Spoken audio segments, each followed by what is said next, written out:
இன்றைக்கி என்ன ட்ராயிங் பார்க்க போகிறோன்னா ஈஸியாக கலர்ஃபுல்லாக ஒரு ட்ராயிங் வந்து பார்க்கலாமா. இதுக்காக சின்ன சின்ன ஸ்கொயர்ஸ் வர மாதிரி நம்ம ட்ரா பண்ணிக்கிறோம். நம்ம வீடியோவில் கட்டுற மாதிரி நான் 4 பார்ட்டாக பிரித்து சின்ன சின்ன ஸ்கொயர்ஸ் வந்து சேம் ஷேப்ஸில் இருக்க மாதிரி நம்ம போட்டுக்கலாம். இப்போ அதுக்குள்ளே லைட்டாக வளைவுகள் வர மாதிரி வரைஞ்சி சின்ன பூக்கள் பூத்திருக்கும் பார்த்திங்களா, அந்த மாதிரி அது வந்து ஒவ்வொரு ஏங்கிள் இருக்க மாதிரி போட்டுக்கலாம். இதுக்காக நான் பிளாக் பென் வந்து யூஸ் பண்ணியிருக்கேன்.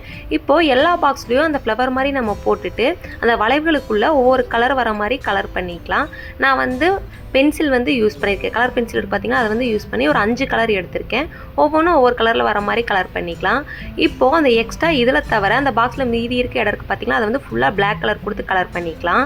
இப்போது பூக்களோட இதழ்களுக்காக கலர் ஸ்கெட்ச் வந்து யூஸ் பண்ணியிருக்கேன். அது வந்து ஒரே கலராக இல்லாமல் 3 கலர்ஸ் வர மாதிரி டார்க்லேருந்து லைட் கலர் வர மாதிரி எடுத்துக்கலாம். இப்போது அந்த வளைவுகளுக்குள்ளே பிளாக் பென் வச்சு வளைவுகள் வர மாதிரி வரைஞ்சா ஒரு ஈஸியான ட்ராயிங் நம்மளுக்கு பியூட்டிஃபுல்லாக இருக்கும். இது உங்களுக்கு பிடிச்சிருக்கான்னு சொல்லுங்கள். பிடிச்சிருந்தா லைக் பண்ணுங்கள், கமெண்ட் பண்ணுங்கள், ஷேர் பண்ணுங்கள்.